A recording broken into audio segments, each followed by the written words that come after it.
પ્રમુખ સ્વામી મહારાજે આ બીએપીએસ સંસ્થા આટલી બધી વિકસાવી.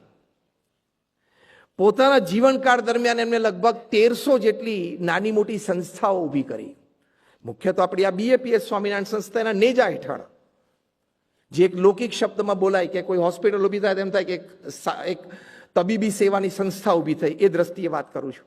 1300 સંસ્થા ઊભી કરી. હોસ્પિટલ્સ, હોસ્ટેલ્સ, સ્કૂલ્સ, કોલેજીસ, સંસ્કાર કેન્દ્ર, હરિમંદિર, મંદિર, અક્ષરધામ. અને એ પણ 45 વર્ષમાં. એ પણ એમના જીવનમાં 51 થી 95 વર્ષના સમય દરમિયાન.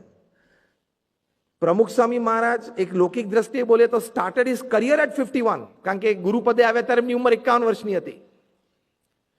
51 વર્ષે કારકિર્દી ચાલુ કરવી અને 95 વર્ષની ઉંમર સુધી, એટલે કે 45 વર્ષમાં 1300 સંસ્થાઓ, એટલે almost around like every 15th day of his life he gifted an institute of social service to the society.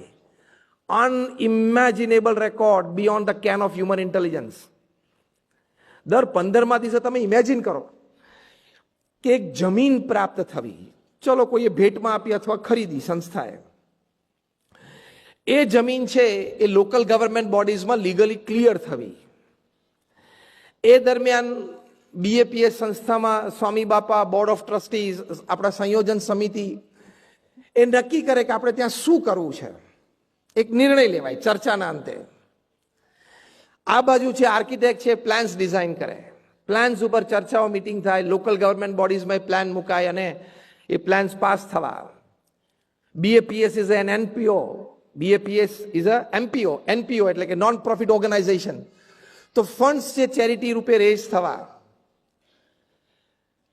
પછી ટેન્ડર્સ ડિશ આઉટ થાય, ટેન્ડર પાસ થાય, કોન્ટ્રાક્ટર નિમાય, ખાત વિધિ થાય, એનો એક પ્રસંગ ઉજવાય અને પછી ઇમારત ઊભી થાય.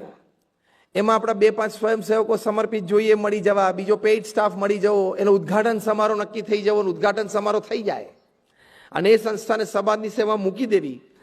આખી જે ઘટના, from getting or acquiring the land to the completion of the project and putting the institute in service of society, આખી જે ઘટના છે એ પ્રમુખ સ્વામી મહારાજે ઓલમોસ્ટ દર 15મા દિવસે 45 વર્ષ સુધી લગાતાર પૂરી કરી.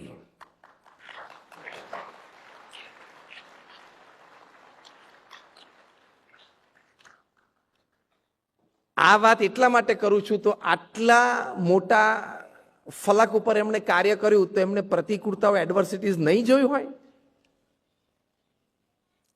હા કે ના? એમને ખૂબ પ્રતિકૂળતાઓ જોઈ છે.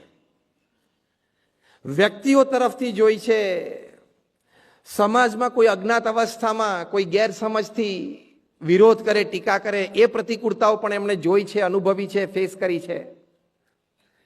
કોઈ જગ્યાએ રિસોર્સિસ ટાંચા પડતા હોય,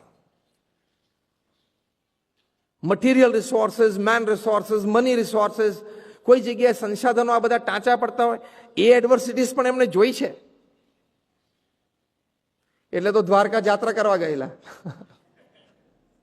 એટલે બધી પ્રતિકૂળતાઓ એમને જોઈ છે, પણ એમાં જે એમને સકારાત્મક ભાવ રાખ્યો છે ને, એ આપણે એમના જીવનમાંથી ખરેખર બધાએ શીખવા જેવો છે.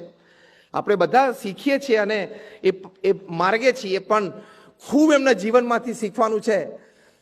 તો we can keep 80 years of our life under a good control of our own self. Keep smiling.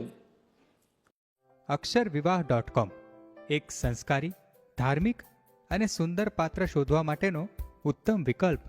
અહીં આપ ફ્રી રજિસ્ટ્રેશન દ્વારા આપના મનગમતા પાત્રને મિનિટોમાં જ શોધી શકો છો. વળી નજીવી રકમમાં જ પ્રીમિયમ મેમ્બર બની તમારા પસંદિત પાત્ર સાથે કોન્ટેક્ટ પણ કરી શકો છો. તો રહસ્યની જુઓ છો? આજે જ વિઝિટ કરો www.અક્ષરવિવાહ.com.